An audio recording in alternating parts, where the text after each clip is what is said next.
Hello everyone, welcome to स्वेवन learners. My name is Gufran Asmat और ये जो सेशन है हमारा, ये सॉइल इकोलॉजी से रिलेटेड पूरा सेशन है।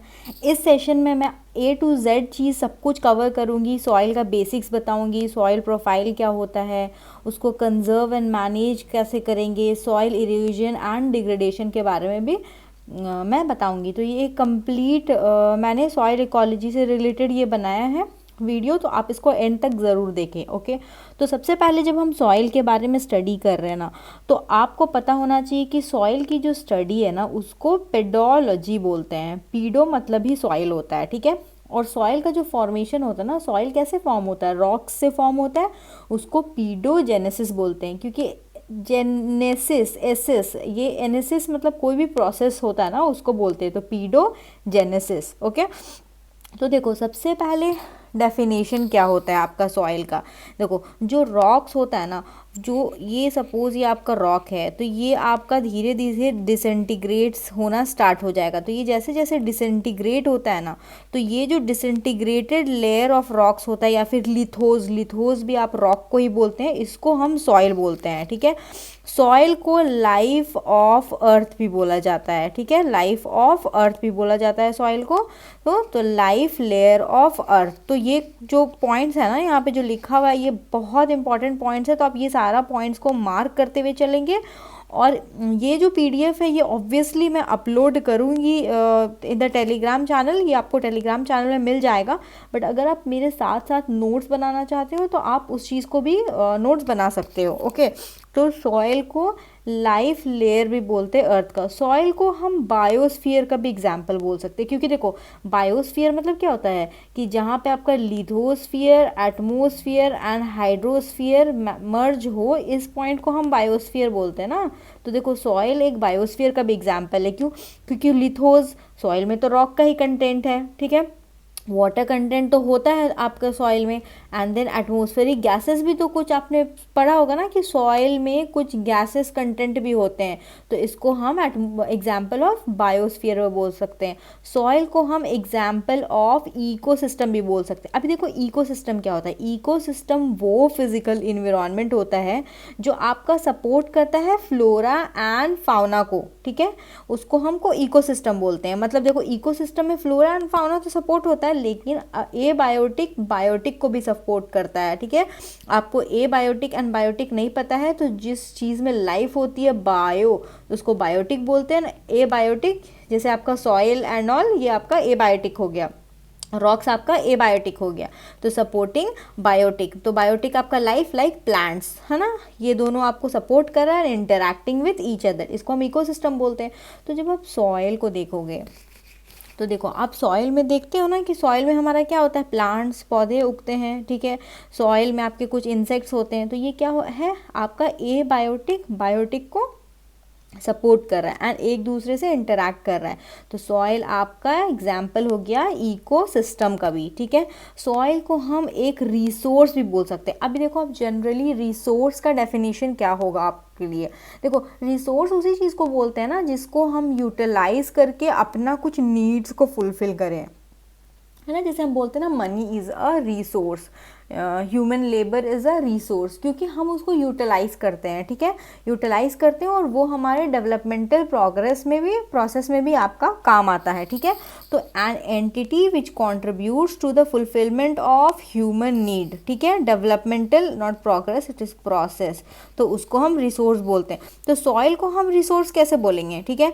जैसे कि देखो सॉइल की फर्टिलिटी क्या डिटरमाइन करती है, एग्रीकल्चर को, ठीक है। एग्रीकल्चर को, एंड गुड एग्रीकल्चर तो होगा तो क्या होगा आपका फूड प्रोडक्शन अच्छा होगा। एंड फूड प्रोडक्शन, फूड क्या है, food is a resource to human being. तो सॉइल को हम एक रिसोर्स भी बोल सकते हैं। देखो कुछ जोग्राफर्स है ना, उन्होंने ये भी बोला है कि जो वर्ल्ड का डिस्ट्रीब्यूशन ऑफ पॉपुलेशन है ना, वो पॉपुलेशन मोर और लेस डिटरमाइंड होता है कि वो सॉइल का फर्टिलिटी कैसे है। जैसे अगर आप हमारे इंडिया में देख लो, तो आप सुनते होंगे कि यूपी सबसे ज़्यादा most populated state of India है। तो आपका जो मेजर ये जो नदी है, गंगा नदी, यमुना नदी, आपने पढ़ा होगा, तो ये यूपी बिहार से भी तो फ्लो होकर के जाती है। तो देखो सबसे ज़्यादा पॉपुलर स्टेट कौन सा है, यूपी बिहार, क्योंकि देखो गंगा और यमुना दोनों बह रही है ना, तो ये क्या है, इस रीजन को दोआब बोलते हैं। दोआब रीजन मीन्स दो आब, आब इज़ वाटर, तो दो रिवर का जो आब हो, तो ये बहुत फर्टाइल है ना, तो यहाँ पे लोग ज़्यादा हैं, तो ये ज़्यादा पॉपुलस एरिया है। तो जोग्राफर्स ये भी बोलते हैं कि पॉपुलेशन का डिस्ट्रीब्यूशन सॉइल के फर्टिलिटी भी डिपेंड करती है। इंडिया का जैसे मैंने एग्जाम्पल दे दिया, तो सॉइल को हम एज अ रिसोर्स भी ले सकते हैं। फिर देखो सॉइल क्या एक एग्जॉस्टिबल रिसोर्स है या फिर नॉन एग्जॉस्टिबल रिसोर्स है। देखो एग्जॉस्टिबल रिसोर्स मतलब क्या, देखो कुछ रिसोर्सेस ऐसी होती है ना, फॉर एग्जांपल अगर आप कोल को ले लोगे, ठीक है, कोल क्या होगा कि कोल को हम जितना जल्दी यूज़ कर रहे हैं ना, यूज़ करने का प्रोसेस हमारा फास्टर है दैन उसको रीजुनिवेशन बोलते हैं ना, रीजुनिवेट करने का जो है, जो उसका फॉर्मेशन है, hundreds and thousands of years लगते हैं उसको रिजुनिवेट होने में, कोल को बनने में। तो क्या ये एग्जॉस्टिबल रिसोर्स है? हाँ, तो ये एक एग्जॉस्टिबल रिसोर्स है क्योंकि इसको फॉर्मेशन में ज़्यादा टाइम लगता है, ठीक है, दैन यूटिलाइजेशन। तो उसी तरह हमारा सॉइल एक कौन सा रिसोर्स है आपका? हाँ, एग्जॉस्टिबल रिसोर्स है, ठीक है। तो अब एग्जॉस्टिबल रिसोर्स है तो हमको क्या करना होगा? सस्टेनेबल यूज़ करनी पड़ेगी इस चीज़ की, है ना, सस्टेनेबल यूज़ करनी पड़ेगी, मैनेजमेंट करना होगा, कंजर्वेशन करना होगा, मैनेजमेंट एंड कंजर्वेशन भी हमको करना होगा आपका, क्योंकि एक एग्जॉस्टिबल रिसोर्स है। अब देखिए सॉइल में ना दो एलिमेंट्स होते हैं, ठीक है, इतना आप बिल्कुल ध्यान रखोगे, एकदम टिप्स में याद होना चाहिए कि जो लिथोस्फीयर का डिसइंटीग्रेशन होता है उसको हम सॉइल बोलते हैं। सॉइल लाइफ लेयर होता है अर्थ का, बायोस्फीयर का एग्जाम्पल है, इकोसिस्टम का एग्जाम्पल है, रिसोर्स बोलते हैं इसको, ठीक है, एग्जॉस्टिबल रिसोर्स है ये। और सॉइल का दो एलिमेंट है, सॉइल का दो एलिमेंट, एक प्राइमरी सॉइल है, एक आपका सेकेंडरी सॉइल है। प्राइमरी सॉइल में वो सॉइल ना जो बहुत ज़्यादा लार्ज क्वांटिटी में प्रेजेंट है और वो सारी चीज़ें उसमें लार्ज क्वांटिटी में प्रेजेंट है, एंड सेकेंडरी में मीन्स प्रेजेंट है बट उसकी जो मात्रा है वो कम है। तो जैसे आप पढ़ते हो ना, अर्थ का स्ट्रक्चर भी पढ़ते होगे आप, क्रस्ट, मैंटल, कोर, ये सब पढ़ते हो ना अर्थ का स्ट्रक्चर, तो उसमें आप पढ़ते होगे सियाल है, सिलिकॉन, एल्यूमिनियम, सीमा, नाइफे, ज्योग्राफी में पढ़ा होगा आपने। तो ये क्या है, मेजरली आपका जो क्वांटिटी ज़्यादा है ना, तो ये आपका प्राइमरी सॉइल हो गया। अब कुछ आप सुनते होंगे कि कहीं है कहीं नहीं है, जैसे नाइट्रोजन है ना, एनपीके, फॉस्फोरस, ये सब आप पढ़ते हो ना, कैल्शियम, सल्फर, तो ये सब स्मॉल क्वांटिटी में प्रेजेंट है, तो ये आपका सेकेंडरी सॉइल इसको बोलते हैं। अब एक और फीचर आप याद रखेंगे कि जो आपकी सेकेंडरी सॉइल है, देखो एनपीके क्या है, ये सब क्या है, न्यूट्रिएंट्स है ना, तो जो आपकी सेकेंडरी सॉइल होती है ना वो न्यूट्रिएंट्स को प्रोवाइड करती है, लेकिन आपकी जो प्राइमरी सॉइल होती है ना वो मैकेनिकल स्ट्रेंथ सॉइल को प्रोवाइड करती है, मतलब मैकेनिकल स्ट्रेंथ ऐसा ताकि वो इन न्यूट्रिएंट्स को ना होल्ड कर सके, ठीक है, तो वो आपका प्राइमरी सॉइल होता है। अब अगेन आपका सेकेंडरी सॉइल जो है टू पार्ट्स में डिवाइडेड है, एक आपका मैक्रो न्यूट्रिएंट्स होता है और दूसरा आपका माइक्रो न्यूट्रिएंट्स होता है, ठीक है।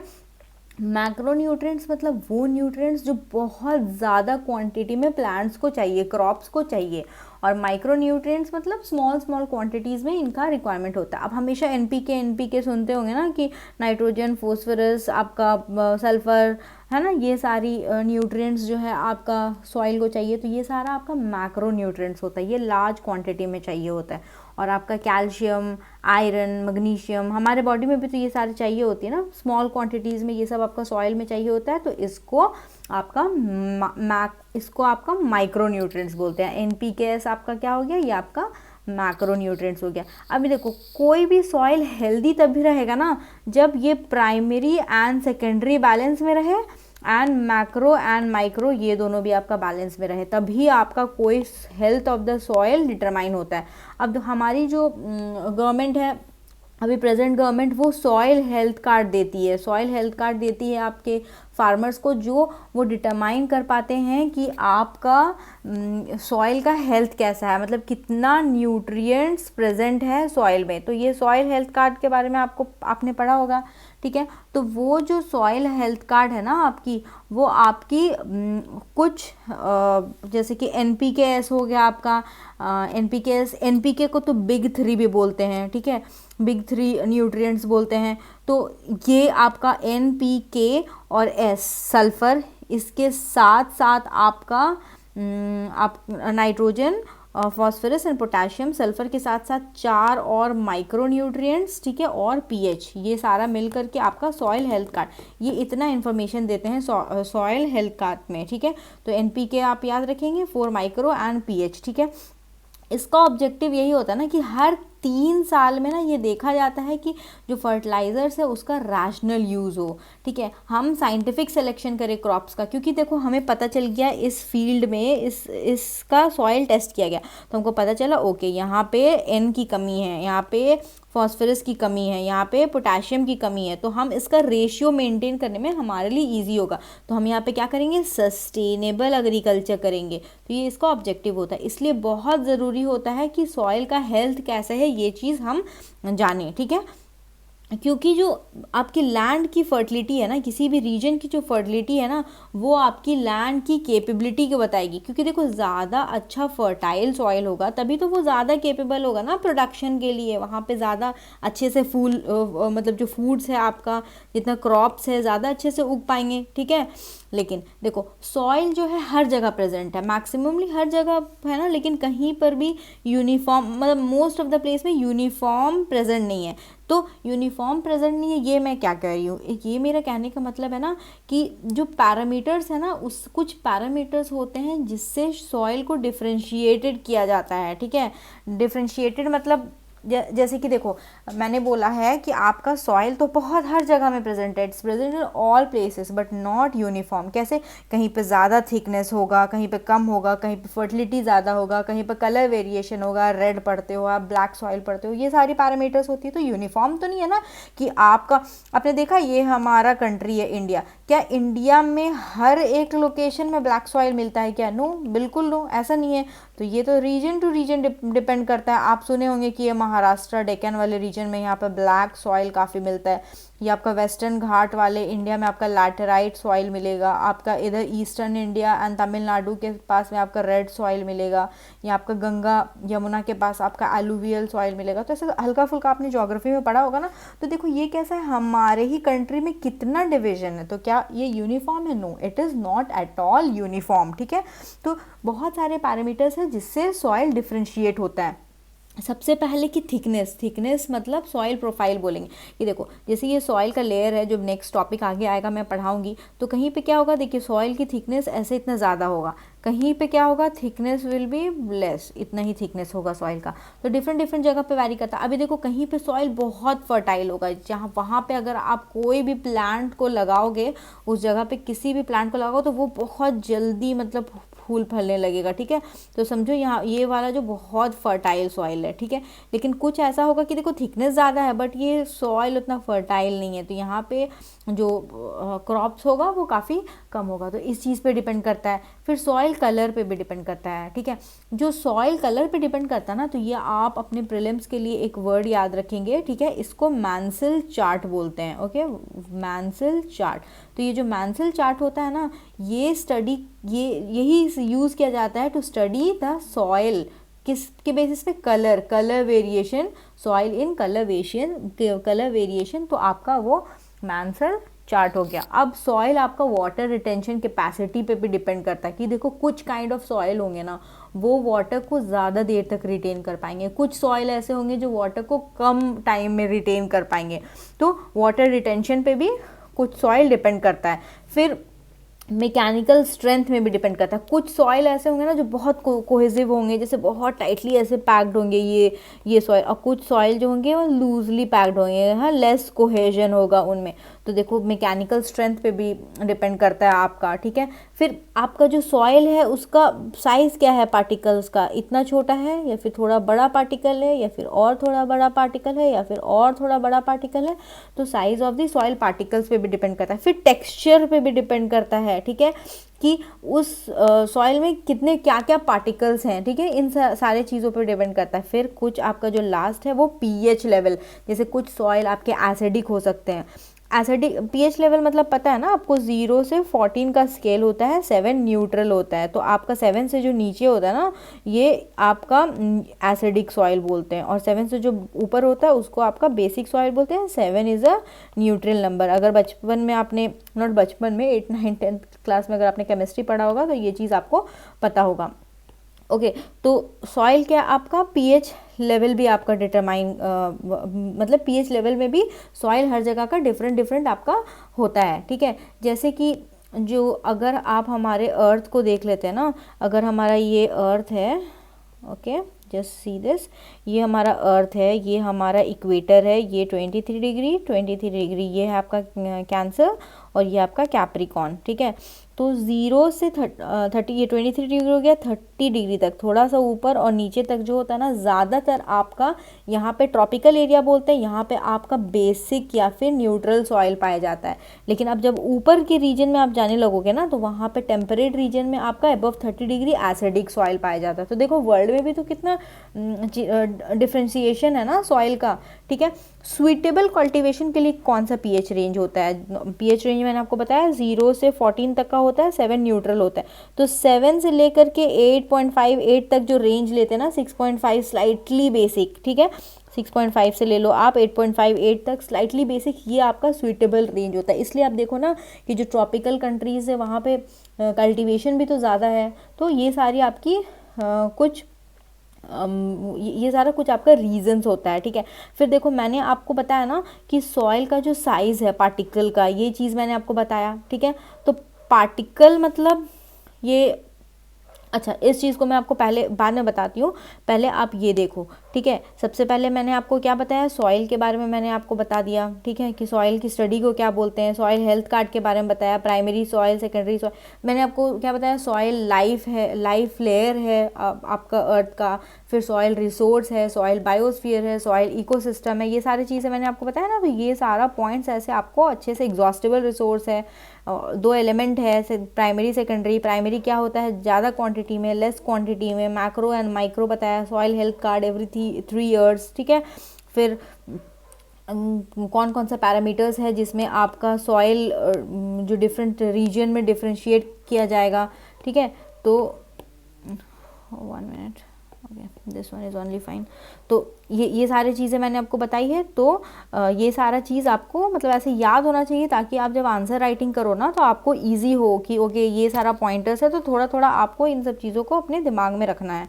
फिर मैंने पैरामीटर्स में आपको क्या बताया कि देखो थिकनेस पे वो डिपेंड करता है, फर्टिलिटी पे, कलर का जो स्टडी है उसको मैंसेल चार्ट बोलते हैं, water retention capacity, mechanical strength मतलब कोहेशन कितना है, साइज़ क्या है, साइज़ के बारे में मैं भी आपको बताऊंगी नीचे और थोड़े डिटेल में। फिर क्या पार्टिकल्स का प्रोपोर्शन है, फिर उसका pH, acidic, basic, neutral, tropical में क्या है, टेम्परेट में क्या है, सुइटेबल पीएच लेवल क्या होता है ना, ठीक है। देखो और जो कंजम्पशन ऑफ फर्टिलाइज़र होता है ना, ठीक है, कंजम्पशन ऑफ फर्टिलाइज़र वो हाई होता है टेम्परेट रीजन में, ठीक है। टेम्परेट रीजन में, क्योंकि देखो मैंने बताया टेम्परेट रीजन में आपका एसिडिक सॉइल होता है। अब एसिडिक सॉइल में आप क्या ऐड करोगे, बेसिक ऐड करोगे ना, फर्टिलाइजर मेनली आपका बेसिक इन नेचर होता है। तो कंजम्पशन ऑफ फर्टिलाइजर अगेन आपका ये थोड़ा एक प्रीलिम्स क्वेश्चन बन जाएगा कि ज़्यादा किधर फर्टिलाइजर यूज़ होता है, क्या ट्रॉपिकल एरिया में फर्टिलाइजर ज़्यादा यूज़ होता है या फिर टेम्परेट रीजन में। तो आपका आंसर क्या होगा, ज़्यादा जो यूज़ होता है वो आपका टेम्परेट रीजन में होता है, ठीक है। देखो मैं बोल रही हूँ कि साथ साथ अगर आप चाहो तो नोट्स बनाते जाओ, otherwise you will be getting this notes which I have prepared. ये मैं आपको डाल दूंगी टेलीग्राम चैनल में। टेलीग्राम चैनल का नाम आप टेलीग्राम में सर्च करोगे 7 लर्नर्स, ठीक है, या फिर मैं लिंक दे दूंगी डिस्क्रिप्शन में, आप वहाँ पे क्लिक करके आप जाओगे तो आपको ये नोट्स मिल जाएगा। वहाँ पे मैं जितना भी क्लासेस लेती हूँ ना, हम जितने लोग भी जितना क्लासेस लेते हैं वहाँ पे हम सारा नोट्स वहाँ पे अपलोड कर देते हैं। तो आप इसका प्रिंट आउट निकाल लो, आप ये भी कर सकते हो। तो आपका क्या होगा कि सॉइल का जो इकोलॉजी का पार्ट है वो पूरा एक जगह हो जाएगा, कंप्लीट हो जाएगा। क्योंकि देखो ये 17 पेज का लंबा लेक्चर चलेगा, ये मैंने पूरा प्रिपेयर कर दिया है। ओके, अब देखो जो सबसे बड़ा होता है ना उसको रॉक बोलते हैं। फिर रॉक टूट करके ना पेबल बनेगा, पेबल नेक्स्ट इन साइज होता है। पेबल के बाद आपका ग्रेवल होता है। ग्रेवल मतलब ये साइज जो होता है, देखो ये 2 mm के साइज़ का होता है। फिर आपका सैंड होगा, सिल्ट होगा, क्ले होगा एंड देन कोलाइड होगा। सबसे जो छोटा पार्टिकल है उसको कोलाइड, किसी कोलाइड ही हम बोलते हैं ना, दो चीज़ एक दूसरे से टकरा गया, टकरा के वेदरिंग तो ऐसे ही होता है ना, सॉइल ऐसे ही टूटता है, तो कोलाइड आपका होता है, ठीक है। और जो न्यूट्रिएंट्स होता है ना वो कोलाइडल फॉर्म में होता है। अगर आप इस डायग्राम को देख रहोगे तो जैसे सपोज ये एक ट्री है, ये आपका उसका रूट्स हैं। अब देखो ये कोलाइड के सॉइल कोलाइड का फॉर्म, कोलाइडेड फॉर्म में है, तो न्यूट्रिएंट ज़्यादा तो एब्जॉर्ब यहीं पे होगा ना, उसके बाद से ये रूट्स में जाएगा, तो न्यूट्रिएंट ज़्यादातर आपका कोलाइडेड फॉर्म में होता है। तो ये सीक्वेंस जो है ना, ये आपको रट लेना है, बिल्कुल रटना नहीं है। देखो ये बिल्कुल आसान है, याद हो जाएगा। सबसे पहले तो रॉक ही होगा, फिर pebbles and gravel, pebbles and gravel, gravel के बाद आपका सैंड, सिल्ट एंड क्ले, ठीक है। SSC, मैं तो ऐसे पढ़ती हूँ, SSC, C, 2S 2C, ठीक है। And then rock, pebble, gravel, फिर SSCC, मतलब आपका sand, silt, clay and colloid, ठीक है।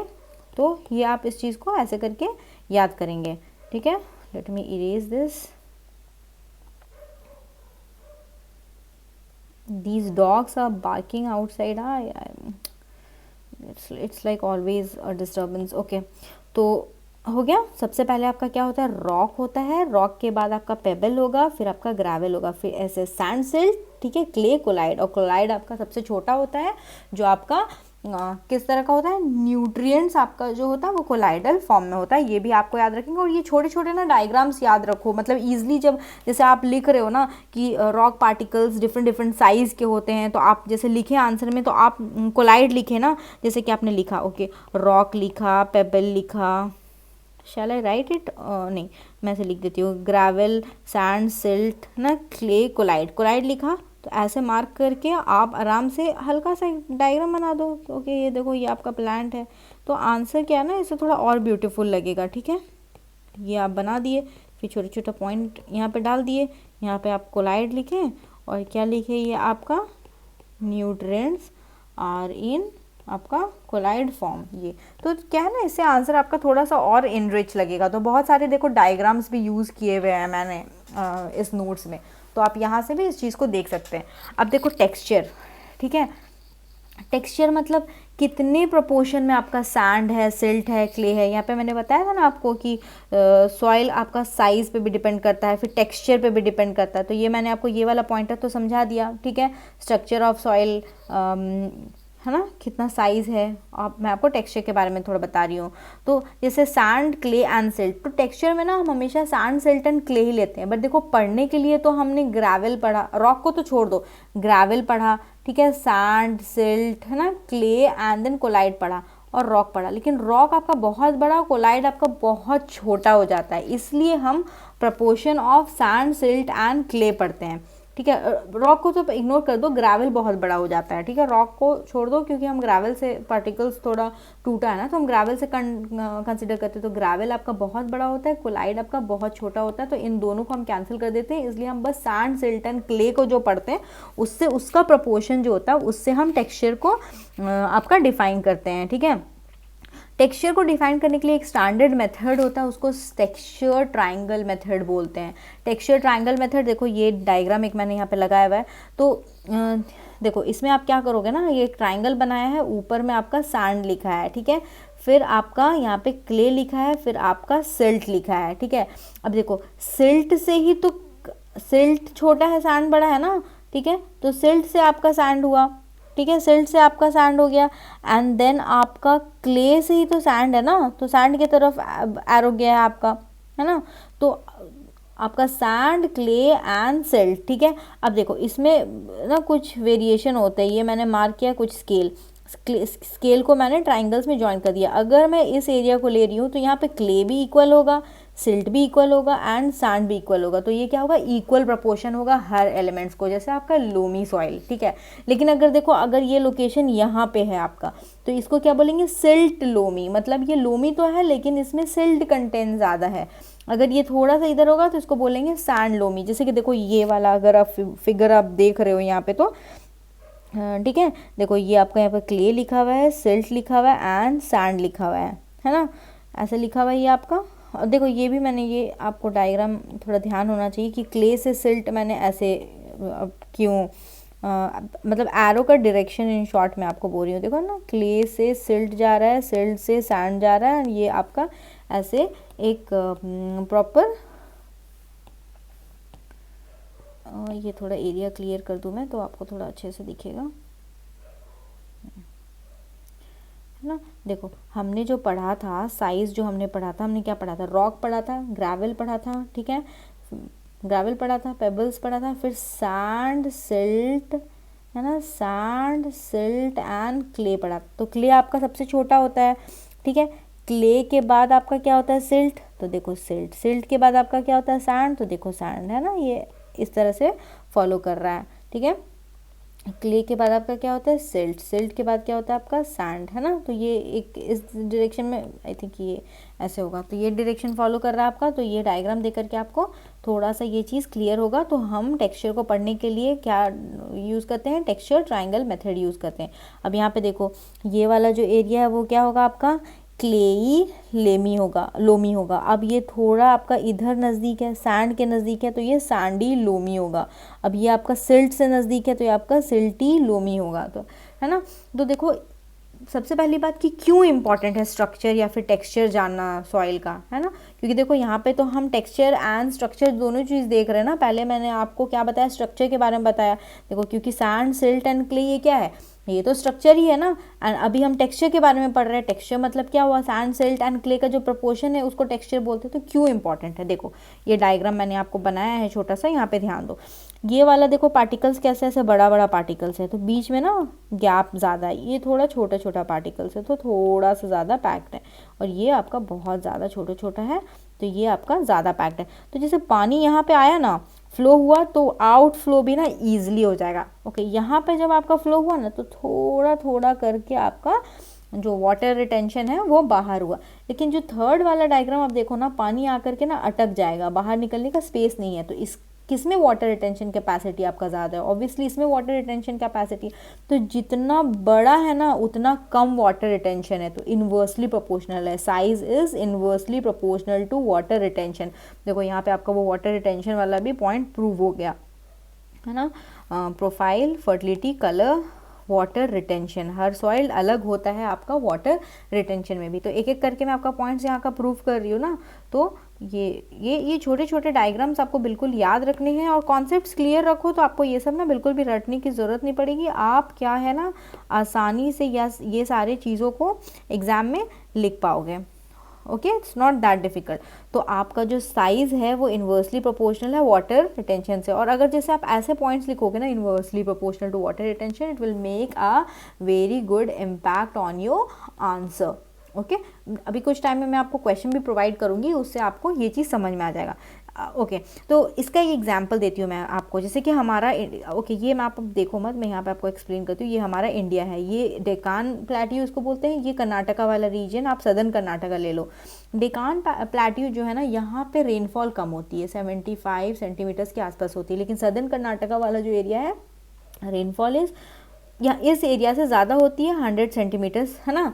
तो देखो यहाँ पे रेनफॉल कम है, यहाँ पे रेनफॉल ज़्यादा है। लेकिन फिर भी जो डेकान प्लेट्यू है ना, यहाँ पे आपका एग्रीकल्चर प्रोडक्शन जो है वो महाराष्ट्र बोल लो इसको, महाराष्ट्र रीजन बोल दो। डेकान का जो महाराष्ट्र वाला रीजन हो गया, यहाँ पे आपका एग्रीकल्चर प्रोडक्शन जो है ज़्यादा है, और यहाँ पे ये वाले एरिया में आपका एग्रीकल्चर प्रोडक्शन लो है। देखो ये तो उल्टा हो रहा है, यहाँ पे ज़्यादा रेनफॉल है लेकिन एग्रीकल्चर प्रोडक्शन ज़्यादा होना चाहिए ना, बट यहाँ पे ज़्यादा हो रहा है। क्यों? क्योंकि यहाँ पे ना ब्लैक सॉइल मिलती है, ब्लैक क्लेई सॉइल मिलती है। तो ब्लैक क्लेई सॉइल जो होती है उसकी वाटर रिटेंशन कैपेसिटी ना काफ़ी अच्छी होती है, रॉक से टूट करके बनी है ये, है ना। तो वाटर रिटेंशन कैपेसिटी अच्छी होती है, इसलिए यहाँ का जो एग्रीकल्चर प्रोडक्शन है वो ज़्यादा है। प्रूफ हो गया आपका कि वाटर रिटेंशन कैपेसिटी वाला पॉइंट भी हर जगह में डिफ़र करता है ये चीज़, ठीक है। और कैसे आपका साइज़ पे हो रहा है, क्योंकि ब्लैक सॉइल जो है वो पूरा रॉक के वेदरिंग से बनी है, काफ़ी छोटी फाइन पार्टिकल्स होती है, इसलिए वहाँ पे एग्रीकल्चर प्रोडक्शन ज़्यादा है। तो उसी एग्जाम्पल को मैंने यहाँ पे लिखा हुआ है, 100 सेंटीमीटर, 75 सेंटीमीटर एग्रीकल्चर प्रोडक्शन जो आपका महाराष्ट्र का ज़्यादा है, क्योंकि वहाँ पे ब्लैक सॉइल है, लेस रेनफॉल है, लेकिन एग्रीकल्चर ज़्यादा है। कर्नाटका का कम है, ठीक है, क्योंकि यहाँ पे सिल्टी सॉइल है ना, यहाँ पे आपकी सिल्टी सॉइल है। तो ये एक पॉइंट आपका प्रूव हो गया, ठीक है। अब देखो क्या क्या फैक्टर्स आपका कंट्रीब्यूट करता है सॉइल फॉर्मेशन में। देखो ये सब एक एक बड़ा बड़ा टॉपिक्स है, एक जगह मैंने सारे मटेरियल को इकट्ठा किया हुआ है, ठीक है। तो क्या क्या फैक्टर्स है जो कंट्रीब्यूट करता है सॉइल फॉर्मेशन का, ठीक है। जैसे कि आप देख लो, अगर बसाल्टिक रॉक है, ठीक है, अगर बसाल्टिक रॉक है तो सबसे पहले आपका पेरेंट रॉक, ठीक है, पेरेंट रॉक अगर आपका बसाल्टिक रॉक है तो वहाँ पे सॉइल कैसे बनेगी, ब्लैक सॉइल। अगर आर्कियन रॉक है यानी कि ओल्ड रॉक है, तो तो वहाँ पे कौन सा सॉइल बनेगा, रेड सॉइल। तो पेरेंट रॉक जो होता है ना वो बहुत बड़ा फैक्टर प्ले करता है इन दी कंट्रीब्यूट करता है फॉर्मेशन ऑफ सॉइल में, कि आपका किस तरह का पेरेंट मटेरियल है, उस पेरेंट मटेरियल के बेसिस में आपका सॉइल का फॉर्मेशन होगा। ओके, नेक्स्ट जो आपका है क्लाइमेट, ठीक है। अगर रेनफॉल बहुत ज़्यादा है, सपोज ये ऐसे माउंटेनस रीजन है और यहाँ पे बहुत हाई स्पीड रेनफॉल हो रहा है, तो पूरे सॉइल यहाँ से लीच होना स्टार्ट कर जाएंगे। मतलब नीचे फ्लो होना, यहाँ पे कुछ कंटेंट्स बाकी रह जाएगा, तो ऐसे सॉइल को लैटेराइट सॉइल बोलते हैं। तो अगर हाई रेनफॉल है तो लैटेराइट सॉइल बनेगा, लो रेनफॉल है तो डेजर्ट या फिर अरिड सॉइल बनेगा। डेजर्ट या फिर अरिड सॉइल बताया है ना कि अब पता ही होगा, देखो राजस्थान को हम लोग डेजर्ट वाला एरिया बोलते हैं ना, डेजर्ट वाला एरिया बोलते हैं क्यों, क्योंकि वहाँ पे रेनफॉल कम होती है ना। तो रेनफॉल आपकी कम होती है, तो रेनफॉल पे भी आपका सॉइल फॉर्मेशन डिपेंड करता है कि किस तरह का सॉइल बन रहा है। अभी वेजिटेशन पे भी डिपेंड करता है, जैसे कि देखो अगर वेजिटेशन उस एरिया की ज़्यादा हुई तो क्या होगा, ज़्यादा डिकम्पोजिशन होगा डेड डिकेइंग प्लांट्स का। तो जितना ज़्यादा डिकम्पोजिशन होगा ह्यूमस कंटेंट उतना ही ज़्यादा होगा आपका, क्या ह्यूमस कंटेंट आपका उतना ही ज़्यादा होगा। एंड देन आपका टोपोग्राफी के ऊपर भी डिपेंड करता है। टोपोग्राफी मतलब आपका सॉइल के थिकनेस के ऊपर में आपका टोपोग्राफी डिपेंड कर रहा है कि कितना थिकनेस है आपका। फिर अगर और कोई फैक्टर्स आप देखेंगे सॉइल फॉर्मेशन का, तो एंथ्रोपोजेनिक फैक्टर्स भी होगा। मतलब देखो ह्यूमन बीइंग भी तो ऑल्टर करते हैं ना सॉइल को, एग्रीकल्चर करके, माइनिंग करके, डिफॉरेस्टेशन करके, तो एंथ्रोपोजेनिक फैक्टर्स भी कुछ हो गया। तो देखो हर चीज़ में ना कुछ एंथ्रो मीन्स क्या होता है ना, आपका ह्यूमन फैक्टर्स, कि हमने क्या किया, what did we do to alter that thing. तो यहाँ पे हम सॉइल के कॉन्टेक्स्ट में बोल रहे हैं, तो कुछ एंथ्रोपोजेनिक फैक्टर्स भी होंगे आपके, ठीक है। तो आपका ये हो गया आपका। उसके बाद आपका हाँ, तो ये इतने सारे फैक्टर्स सॉइल फॉर्मेशन के लिए कंट्रीब्यूट करते हैं। तो जल्दी से देखो, आंख बंद करो और आंख बंद करके बोलने की कोशिश करो। देखो बहुत सिंपल है ना कि पेरेंट रॉक पे डिपेंड करता है, फिर एग्जाम्पल दे देना, फिर आपका रेनफॉल पे डिपेंड करता है, वेजिटेशन पे डिपेंड करता है, क्लाइमेट पे डिपेंड करता है, एंथ्रोपोजेनिक फैक्टर, टोपोग्राफी पे डिपेंड करता है। तो ये सब शॉर्ट में आपका पता होना चाहिए, ठीक है। अभी systematic study in order to have proper economic planning, ठीक है। तो हमें एक सिस्टमैटिक स्टडी करना होगा ना कि कहाँ पे कौन सा टाइप का सॉइल है आपका, ताकि आपका जो है प्रॉपर प्लानिंग, इकोनॉमिक प्लानिंग मतलब कल्टीवेशन, हमको पता चले कि हम कौन से सॉइल को कहाँ पे कल्टीवेट करेंगे।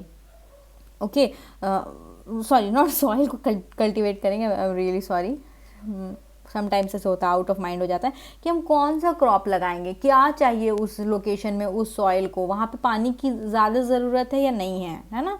तो इसलिए हम सॉइल को क्लासीफाई करेंगे। तो हम दो मेथड से सॉइल को क्लासीफाई करते हैं। पहला जो मेथड है हमारा उसको मर्बियट्स मेथड बोलते हैं, क्या, अरे यार ये पेन, मर्बियट्स मेथड बोलते हैं। और दूसरा जो आपका होता है USDA सॉइल क्लासिफिकेशन होता है आपका, ठीक है। तो आप बिल्कुल याद रखेंगे मर्बियट्स मेथड, ठीक है, Marbut's method and USDA soil classification. USDA को United States Department of Agriculture भी बोलते हैं, ठीक है। तो मर्बियट मेथड्स में ना सॉइल को 3 पार्ट्स में डिवाइड किया गया है, ठीक है। ये हम डिवीजन क्यों कर रहे हैं, पता चल गया ना कि हमको प्रॉपर इकोनॉमिक प्लानिंग करना है कि यहाँ पे हम कॉटन लगाएंगे या फिर शुगर केन लगाएंगे या फिर क्या लगाएंगे, प्रॉपर इकोनॉमिक प्लानिंग करना है हमें, ठीक है। उसी से इकोनॉमिक प्लानिंग क्या उसी से होगा ना, अगर प्रोडक्टिविटी ज़्यादा होगी तो फिर उसका सेल ज़्यादा होगा, तो वो हमें इकोनॉमी में भी इम्पैक्ट करेगा, वो चीज़ हेल्प करेगा हमें। तो मर्बियट्स मेथड एंड USDA, ठीक है।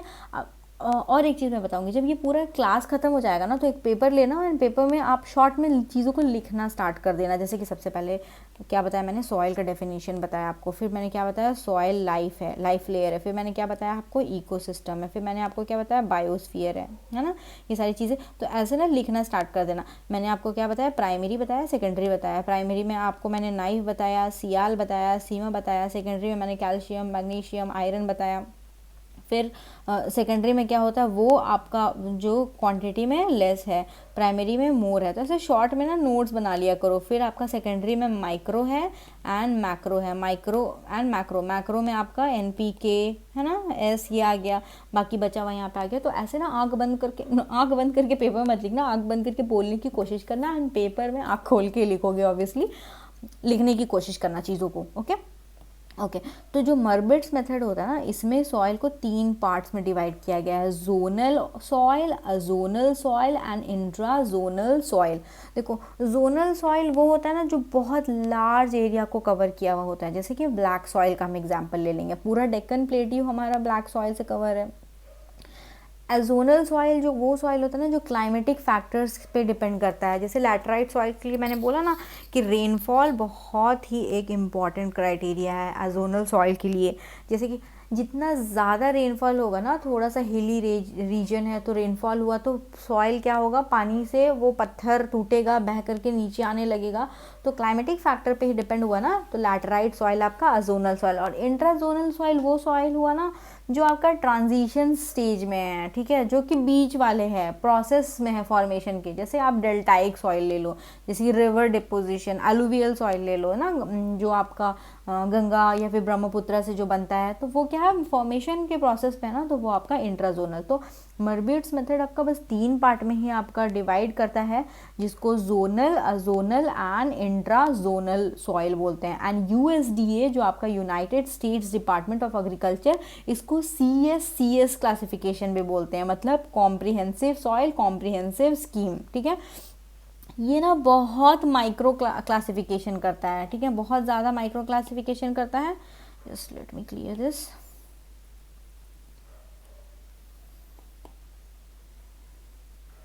और ये क्लासिफिकेशन ना आपका केमिकल कंपोजिशन पे भी डिपेंड करता है, जैसे इसमें ह्यूमन इंटरवेंशन कितना है उसके बेसिस में आपका होता है। मैं बताती हूँ आपको नीचे। लेकिन देखो ये जो आपका मर्ब्यूट्स मेथड है ना, ये आपका बस 3 ही करता है, बट USDA यूनाइटेड स्टेट्स का जो डिपार्टमेंट ऑफ एग्रीकल्चर क्लासिफिकेशन करता है ना, ये आपका मोर देन 10 के डिवीजन करता है। देखो टॉप डिवीजन जो है वो आपका बहुत माइन्यूट डिवीजन है, पहला तो 10 ग्रुप में डिवाइड, उसका सब ग्रुप है, फिर उसका सब ग्रुप है, फिर उसका सब ग्रुप, ऐसे करके अप्रॉक्स 10 के डिवीजन है। तो 2 मेथड आप याद रखोगे डिवीजन का, एक मर्ब्यूट्स मेथड एंड एक USDA क्लासिफिकेशन, ठीक है। इसमें आपका 3 है, जोनल, अजोनल, इंट्राजोनल। जोनल आपका क्या हो गया, जो ज़्यादा एरिया में प्रेजेंट हुआ, ब्लैक सॉइल आप ले लो। अजोनल वो हो गया जैसे लैटेराइट सॉइल, और ये आपका डिपेंड करता है क्लाइमेटिक फैक्टर के ऊपर में, है ना। ये छोटे छोटे पॉइंट्स ना याद रखा करो, ठीक है। और जोनल ऑयल आपका ये बनेगा because of rocks covering large area, large area rocks cover कर रहा है इसलिए। तो फिर आपका USDA में बहुत सारा अप्रॉक्स 10 के डिवीजन है। तो हो गया। नेक्स्ट टॉपिक जो आज के लिए हम देखेंगे वो सॉइल प्रोफाइल के बारे में देखेंगे। सॉइल प्रोफाइल मतलब देखो सॉइल जो होता है, ओके ये एक डायग्राम मैंने यहाँ पे लगाया हुआ है, okay you can see this diagram. तो देखो ये सॉइल का ही डायग्राम है कि सबसे नीचे में देखो आपको पूरा बेड रॉक दिख रहा होगा ना, पूरा बेड रॉक है, फिर आपको एक पेरेंट मटेरियल दिखा, फिर आपको सब सॉइल दिखा, फिर एलिवेटेड दिखा, फिर टॉप सॉइल दिखा, फिर ह्यूमस दिखा। तो ये आपका सॉइल का प्रोफाइल बोलते हैं। And soil profile itself is a question, ठीक है, ये एक क्वेश्चन बन सकता है ये पूरा, ठीक है। तो आप ये इस चीज़ को अच्छे से समझो, ठीक है। देखो सबसे पहला जो लेयर होता है ना, ये आप देख रहे होंगे यहाँ पे, इस लेयर को ये मैं मिटा देती हूँ। देखो ये वाला जो सबसे टॉप का लेयर होता है ना, इस टॉप के लेयर को ह्यूमस या फिर ऑर्गेनिक लेयर बोलते हैं। ये वाला जो लेयर हो गया, क्योंकि यहीं पे डिकम्पोजिशन होता है ना, तो ये आपका ह्यूमस कंटेंट यहाँ पे इस लेयर में आपका ज़्यादा होता है। इसको ऑर्गेनिक या फिर डेड एंड डिकेड लेयर भी बोलते हैं। डेड एंड डिकेड मतलब ये लेयर डेड एंड डिकेड नहीं है, यहाँ पे डिकम्पोजिशन होता है डेड एंड डिकेड का, ठीक है। ओके ये चीज़ आपको समझ में आया। अब देखो सबसे नीचे जो होता है ना, उसको बेड रॉक बोलते हैं या फिर पेरेंट, इसको कंसोलिडेटेड रॉक भी बोलते हैं। मतलब यहाँ पे ना कोई भी वेदरिंग का प्रोसेस नहीं हुआ, ये पूरा मतलब एक कंसोलिडेटेड रॉक है। जैसे ये वाला है ना डायग्राम में, आपको अगर ये दिख गया हो, है ना, ये वाला पूरा देखो रॉक दिख रहा है ना। उसके बाद देखो आप थोड़ा सा ऊपर जाओगे ना, तो आपका वेदरिंग स्टार्ट होगा, जो डी वेदर्ड रॉक होता है आपका। यहाँ पे डी मेंशन नहीं है, बीच में आपका डी भी होगा, ठीक है, वेदर्ड रॉक। तो वेदर्ड रॉक क्या हुआ, अब देखो ये इसका वेदरिंग स्टार्ट हुआ। उसके बाद जो आपका नेक्स्ट लेयर होता है ना, उसको सी लेयर बोलते हैं। सी लेयर को पेरेंट मटेरियल भी बोलते हैं और लेयर ऑफ इनरिचमेंट भी बोलते हैं। अगर आप ऊपर से देखोगे ना, तो जैसे यहाँ पे पानी पानी गिर रहा है, आपका पानी गिर रहा है, तो मिनरल आपका नीचे आते जाएगा ना, तो ए लेयर को आपका मिनरल लेयर भी बोलते हैं। फिर ई को आपका इलुविएशन बोलते हैं। इलुविएशन मतलब क्या होता है ना, कि यहाँ पे वाटर पर्कुलेट होता है। लेयर ऑफ इलुविएशन मतलब वो नीचे जा रहा है, नीचे जा रहा है आपका, ठीक है। तो यहाँ पे थोड़ा कंटेंट आपकी कम होने लगती है मिनरल्स की, ठीक है। बी आपका ट्रांजिशन लेयर होता है, यहाँ तक आपकी रूट्स आकर के पहुँचती है, ठीक है। और सी जो होता है, देखो एक्युमुलेशन हो रहा है ना, यहाँ से वेदर्ड स्टार्ट हो रहा है, यहाँ से इलुविएशन हो करके आपका आ रहा है, तो ये आपका लेयर एक्यूमुलेशन लेयर भी बोलते हैं, ठीक है। और देखो ए लेयर को मिनरल लेयर भी बोलते हैं। ये बस एक लेयर है ना जहाँ पे ए और बी दोनों होता है, मतलब बायोटिक और अबायोटिक दोनों होता है। और यहाँ पे रूट्स को मैक्सिमम न्यूट्रिएंट्स जो होता है ना, इसी लेयर में आपको मिलता है, ठीक है। तो ये डायग्राम आपको थोड़ा सा क्लियर होना चाहिए। तो अगर बिना देखे हुए मैं डायग्राम बनाऊं, तो मैं सबसे पहले क्या करूंगी, देखो सबसे पहले मैं यहाँ पे बना दूंगी एक, ये मेरा आर हो गया, ठीक है, रॉक लेयर हो गया। फिर आपका डी है ना, वेदर्ड। फिर आपका सी, सी क्या होगा, यहाँ पे एक्यूमुलेशन हो रहा है, ठीक है। उसके बाद मेरा क्या होगा, बी, ये ट्रांजिशन लेयर है। उससे पहले मेरा होगा ई, इलुविएशन। और ए मेरा क्या है, ए आपका मिनरल लेयर होता है। तो ऐसे डायग्राम बना लोगे आप, ओके। लेयर्स कम आपका थोड़ा क्लियर हुआ। सबसे टॉप में ये आपका ह्यूमस लेयर हो गया, है ना, ह्यूमस लेयर हो गया। फिर सबसे टॉप सॉइल जो है, जिसको मिनरल लेयर भी बोलते हैं ना, ये टॉप सॉइल आपका मिनरल लेयर। तो आपका मिनरल लेयर हो गया। फिर वहाँ से आपका इलुविएटेड होराइजन हो गया है। होराइजन वही हुआ ना जो आपका डिवीजन है।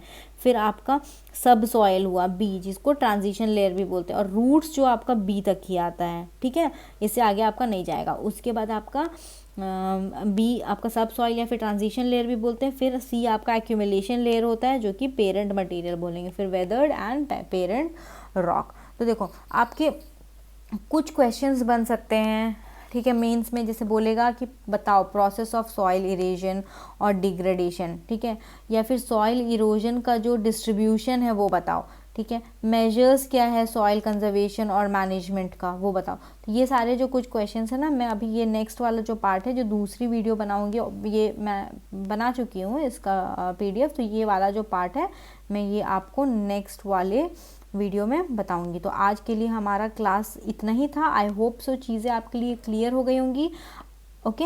ये वाला पार्ट आपको क्लियर होना चाहिए। सॉइल का जो प्रोफाइल है ना, सॉइल प्रोफाइल मतलब वही हॉरिजॉन्टल डिवीजन, ओके। एक और टॉपिक आपका मैंने मिस कर दिया, just let me explain this.